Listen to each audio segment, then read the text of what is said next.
Hi hello, ഞാൻ Rupesh. Welcome to Family Tiles. അപ്പോൾ നമ്മൾ ഇന്ന് ഒരു അടിപൊളി ബിരിയാണി സ്പോട്ടിലേക്കാണ് പോകുന്നത്. ആ ബിരിയാണി സ്പോട്ടിലെ കാഴ്ചകളാണ് നിങ്ങളിപ്പോൾ കണ്ടുകൊണ്ടിരിക്കുന്നത് കേട്ടോ. ഇവിടുത്തെ ബിരിയാണി അടിപൊളിയാണ്. ഈ ഒരു ബിരിയാണി കഴിക്കാനായിട്ട് ഞങ്ങൾ കുറേ ദൂരത്തു നിന്ന് വരെ ഇവിടെ വരാറുണ്ട്. അത്രയും അടിപൊളിയായിട്ടുള്ളൊരു ബിരിയാണിയാണ് കേട്ടോ. ഇവിടെ വേറെ ഒരുപാട് ഐറ്റംസ് ഉണ്ട്. ഈവനിങ്ങിലൊക്കെ അൽഫാമും ബ്രോസ്റ്റും അങ്ങനെയുള്ള ഐറ്റംസൊക്കെ ഉണ്ട്, ചൈനീസ് ഐറ്റംസ് ഉണ്ട്. പക്ഷേ ഇവിടെ ഉച്ച മുതൽ കിട്ടുന്ന ഈ ഒരു ബിരിയാണി എടുത്ത് പറയേണ്ടതാണ്.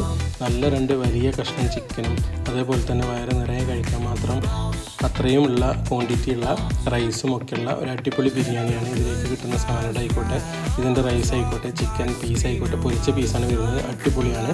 അപ്പോൾ ഈ ഒരു സ്പോട്ട് വരുന്നത് നമ്മളെ തിരുവിഴാംകുന്ന് റോഡിൽ, അതായത് കോട്ടപ്പാടത്ത് നിന്ന് തിരുവിഴാംകുന്ന് റോഡിൽ കമ്പനിപ്പടി കഴിഞ്ഞ ചെറിയൊരു തോടിൻ്റെ പാലമൊക്കെ ഉണ്ട്. ആ പാലം കഴിഞ്ഞ് വരുന്ന തൊട്ടടുത്താണ്.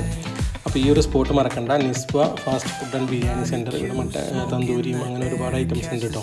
അപ്പോൾ എന്തായാലും ഈ ഒരു ഭാഗത്ത് കൂടി വരുന്നുണ്ടെങ്കിൽ ഈ ബിരിയാണി ഒന്ന് കയറി ടേസ്റ്റ് ചെയ്ത് നോക്കൂ. ഒരിക്കലും നിങ്ങൾക്ക് മോശം അഭിപ്രായം പറയാൻ പറ്റില്ല. കാരണം അത്രയും അടിപൊളിയായിട്ടുള്ളൊരു ബിരിയാണിയാണ് ഇവിടെ നിങ്ങൾക്ക് കിട്ടുക.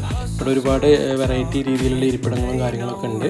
ഈവനിങ്ങിലാണ് ഒന്നുകൂടി ഉഷാറായിട്ടുള്ള സംഭവങ്ങളുള്ളത്. അപ്പോൾ okay, bye bye from Rupesh.